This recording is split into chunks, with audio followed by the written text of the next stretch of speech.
Assalamualaikum warahmatullahi wabarakatuh. Untuk pertemuan kali ini saya akan coba melanjutkan tentang klasifikasi sistem elektronika. Untuk materi sudah saya update di Google Classroom di pertemuan ke 5 ya. Jadi ini slide kelanjutan dari apa yang kemarin sudah saya sampaikan. Di sini untuk klasifikasi sistem elektronika ada beberapa contoh yang sudah saya cantumkan di sini ya.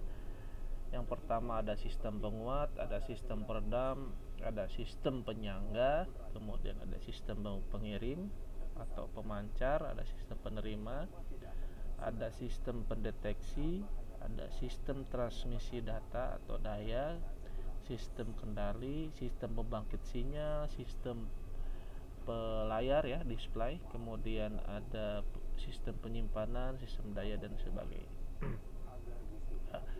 Dari sistem-sistem yang tadi saya sebutkan, yang yang kemarin saya sekilas bahas di sistem pengirim atau pemancar dan sistem penerima. Di sistem kemarin saya bahas di sistem telekomunikasi radio ya. Nah, jadi dari keseluruhan sistem pengirim dan penerima itu sebenarnya ada dua sistem yang menjadi satu kesatuan, sehingga kalau hanya sistem pengirim saja nanti disebutnya adalah sistem pengirimnya saja. Sebenarnya pada sistem telekomunikasi radio jadi dua sistem yang digabungkan, yaitu sistem pengirim atau pemancar dan sistem penerima atau kalau di bahasa Inggrisnya adalah RX sebagai receiver, PX sebagai transmitter. Nah, sebenarnya sebelum ke yang lebih jauh, sebenarnya di komponen elektronika atau di sistem elektronika ada sistem yang sangat penting sebagai pendukung keseluruhan sistem. Jadi sistem apa yang paling penting? Di sini ada sistem sistem untuk daya atau sistem catur daya, di mana seluruh komponen elektronika atau sistem elektronika itu semuanya harus mempunyai sumber daya ya, baik dari sumber daya dari PLN yang nanti kita bisa di step down kemudian menjadi asalnya AC menjadi DC, ataupun sistem DC yang sudah ada baik dari sumbernya dari baterai ataupun dari aki. Yang perlu kita ketahui bahwa seluruh sistem elektronika itu bekerja pada tegangan DC. Sistem nanti sebagai resistor, nanti sebagai IC, itu semuanya transistor, dioda ataupun sebagainya itu berada dalam catur daya DC. Ya, sehingga kalau misalkan kita sekarang mempunyai peralatan elektronika, itu semua bekerja pada tegangan DC. Nah, kalau kita telaah cermati dengan teknologi baru sekarang yang kita dengar adalah mobil listrik, berarti apa yang kita tahu dan apa yang sering didengar bahwa seluruh mobil listrik itu ada berpusat sumber dayanya sistem dayanya pada aki ya, sehingga apa yang menjadikan kenapa si mobil ini tuh bisa berjalan ya, karena ada sumber daya atau sistem daya yang disimpan dalam sebuah aki. Nah, kalau misalkan kita tahu, kalau misalkan secara teknologi bahwa ternyata misalkan daya AC dan daya DC itu lebih simpel penggunaannya, misalkan pada saat pembuatan daya AC misalkan. Tetapi yang kita harus pelajari juga, yang tadi saya tekankan, bahwa seluruh komponen elektronika atau sistem elektronika bekerja atau berada dalam wilayah arusnya arus DC, sehingga kalaupun kita mempunyai sumber AC, mau tidak mau seluruh sumber AC itu harus berubah menjadi DC dulu ya. Nah, sebentar saya coba cari sistem penguat atau sistem daya ya. Sebentar, saya sebelum ke yang lain sebenarnya. Nah, ternyata nggak ada ya. Nah, jadi saya akan coba cari dulu untuk gambar sistem catu daya sebentar. Rangkaian tadi catu daya atau kita biasa sebut adalah penyiarah dalam secara refleksif teori itu adalah merubah arus AC menjadi arus DC. Ada dua metode ya, yang sederhana atau dua metode dasar untuk dalam rangka merubah AC menjadi DC, yang itu menggunakan metode penyiarah setengah gelombang atau half wave ya, dan penyiarah gelombang penuh atau full wave ya. Jadi secara teori, yang membedakan antara half wave dan full wave itu kalau dalam pengertian bahasa, half wave itu setengah, full wave itu secara penuh ya. Saya akan coba cari gelombang sinus dulu sebentar. Gelombang sinus ya. Kalian mungkin sudah pernah mengetahui bagaimana gelombang sinus ya. Saya cari gelombang sinusnya lagi sebentar.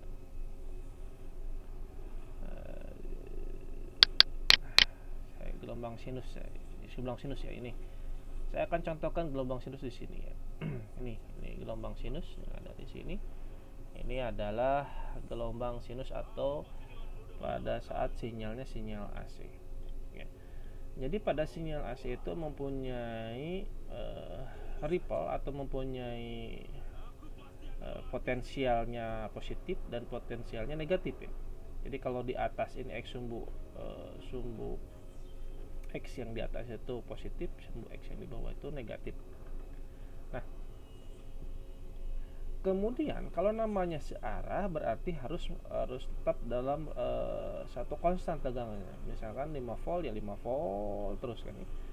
Sehingga kalau pengertiannya secara simpel itu sederhana atau half wave, itu bisa jadi yang hanya negatifnya saja yang dihilangkan, sehingga nanti yang muncul adalah yang positifnya saja gitu ya. Kalau kedua-duanya, nanti yang ripple yang turunnya itu dihilangkan, sehingga hanya lurus di tegangan lurus yang di sini saja, yang di atasnya itu lurus. Misalnya 5 volt ya tetap 5 volt, enggak. Kalau sinus itu 0, 5 volt, 0 lagi, kemudian 0, 5 volt, 0 lagi, dan seterusnya. Itu yang half wave ya. Dan sebenarnya itu untuk pengertian half wave dan full wave itu sebenarnya di dasar elektronika. Nah, saya akan coba lagi masuk ke sebenarnya half wave dan full wave itu apa sih sebenarnya kan ya. Jadi sebelum ke sana, jadi yang kemarin juga saya singgung, sebenarnya komponen apa saja sih atau pendukungnya untuk merubah rangkaian AC menjadi rangkaian DC atau sinyal AC menjadi sinyal DC. Yang pertama mungkin yang harus kita perhatikan adalah berapa nilai tegangan yang akan kita gunakan. Misalkan contoh kita mempunyai tegangan AC-nya di 220 untuk jelajah PLN. Kemudian rangkaian komponen elektronika yang standar itu biasanya ada 12 volt dan ada 5 volt. Sehingga untuk menurunkan dari 12 volt 220 ke 5 volt tadi atau ke 12 volt itu kita harus menggunakan penurun tegangan ya. Yang sederhana untuk tegangan itu kita mempunyai transformer, di mana transformer itu ada step up, ada step down. Step up itu untuk menaikkan, step down itu menurunkan. Sehingga komponen pertama yang paling sederhana dalam kita akan menurunkan tegangan atau menyalahkan tegangan itu adalah transformer. Nah, tadi yang rangkaian penyarahnya itu menggunakan, tadi kalau setengah itu berarti hanya tegangan positifnya saja. Kemudian kalau yang full wave itu tegangan positif dan negatifnya yang diarahkan. Sehingga komponen apa yang fungsinya untuk menyarahkan? Yaitu komponen apa? Komponen dioda ya. Nah, dioda itu adalah penyarah ya, kakak seperti itu. Jadi kalau kita misalkan di sini hanya tegangan hanya di positifnya saja yang kita arahkan, berarti hanya yang dilewatkan itu adalah yang tegangan positifnya saja, yang negatifnya kita tidak lewatkan. Nah, kemudian kalau misalkan full wave ini kalau misalkan ada tegangan ada rangkaian dioda seperti ini yang tegangan positifnya saja yang dilewatkan, tetapi yang negatifnya to ground-nya diambil dari center tap ya, atau CT ya. CT itu center tap ya. Center tap itu yang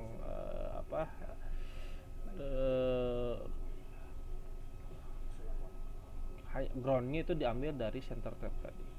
Nah, untuk gelombang penyarah penuh ya, ini kita biasanya menggunakan dioda bridge, di mana dioda bridge itu adalah dioda yang dirangkai dihubungkan secara jembatan Weston, di mana kalau kita lihat itu saling saling double ya. Kalau kita lihat di sini, ini sebagai positifnya, ini sebagai negatifnya. Jadi kalau misalkan kita lihat positifnya itu yang dilewatkan adalah positifnya saja seperti ini. Nah, jadi yang yang positifnya saja, baik yang di atas maupun yang di bawah, atau yang secara teori kalau di transformer itu ada 12 volt atau 12 volt AC 12 volt dengan AC 12 volt. Jadi yang dilewatkan ini adalah positifnya, kemudian yang ini yang dilewatkannya adalah yang negatifnya. Sehingga ada dua buah tap atau dua buah terminal. Yang pertama adalah positif, yang kedua adalah negatif ya. Nah, perbedaan yang sederhana tadi itu bisa menyebabkan sebenarnya kenapa sih ada perbedaan gelombang penuh dan gelombang tidak penuh ya. Nah, pada saat terminal positif dan terminal positif A dan B itu negatif itu dimasukkan ke dalam suatu rangkaian dioda bridge, jadi seluruhnya yang dilewatkan itu murni adalah tegangan positif dan tegangan negatifnya saja. Sehingga tadi saya bilang gelombang sinyal sinus tadi berubah menjadi hanya sinyal datar, sehingga yang ditampilkan atau yang ada adalah hanya tegangan positif 5 volt tadi. Nah, itulah prinsip atau sekilas tentang apa yang dimaksud dengan sistem daya. Sebenarnya itu yang mendukung keseluruhan dari sistem elektronika tadi. Kalau tidak ada sistem daya yang atau sistem penyarah yang tadi, seluruh perangkat komponen elektronik itu tidak akan berjalan secara sebagaimana mestinya. Kalau nanti yang paling sederhana, yang paling simpel pada saat terasanya itu pada saat kalau kita mempunyai sebuah penguat atau amplifier, kalau tidak bagus sistem catu dayanya, yang terjadi adalah dengungan, noise dan sebagainya. Itu paling dasar, yang paling sederhana itu diakibatkan oleh sistem catu daya yang tidak baik. Nah, kembali lagi ke slide yang ada di materi. Di sistem penguat itu ada penguat tegangan, penguat arus, penguat daya, penguat awal, pendorong, akhir, frekuensi rendah, frekuensi menengah, frekuensi tadi. Nah, di dasar elektronika dan dasar teknik elektro mungkin kalian juga sudah dapat bagaimana yang tegangan penguat tegangan kelas A, ada yang namanya penguat arus, ada yang penguat daya push pull. Nah, jadi sesuai dari penguat sistem penguat yang disampaikan. Jadi contoh sistem penguat tegangan berarti yang dikuatkannya adalah tegangan. Ya, misalkan kalau lebih simple, lebih sederhana, kita bikin bahwa booster voltage booster, yaitu menaikkan tegangan sebenarnya. Tetapi yang naikannya itu bukan dalam artian tegangan yang misalkan contoh seperti ini. Penguat arus, penguat tegangan misalkan 24 volt tetap di 24 volt misalkan. Meskipun daya yang kita gunakan itu banyak. Lebih sederhana seperti ini. Kalau misalkan kamu punya baterai 1,5 volt ya. Kalau dirangkai secara seri itu adalah sebagai penguat tegangan. Tegangannya naik ya. 1,5 ditambah 1,5 kalau dihubungkan secara seri. Tapi kalau kamu dihubungkan secara paralel 1,5 ditambah 1,5, tegangannya atau arus yang naik. Nah, jadi kalau dihubung satu daya dihubungkan secara seri, yang naik adalah tegangannya. Tetapi kalau satu daya dihubungkan secara paralel, yang naik adalah arusnya. Jadi tegangannya tetap di 1,5, tetapi arusnya yang misalkan yang satunya baterai itu mempunyai kapasitas 100 mA, kalau dua berarti 200 mA, tapi tegangannya sama 1,5. Itu secara dasar setelah lebih sederhana kalian antara membedakan antara penguat arus dan penguat tegangan. Nah, jadi kalau misalkan menggunakan rangkaian elektronika yang sangat kita familiar atau yang sangat kita dapat kita pahami dan dapat kita aplikasikan itu menggunakan IC, transistor ya.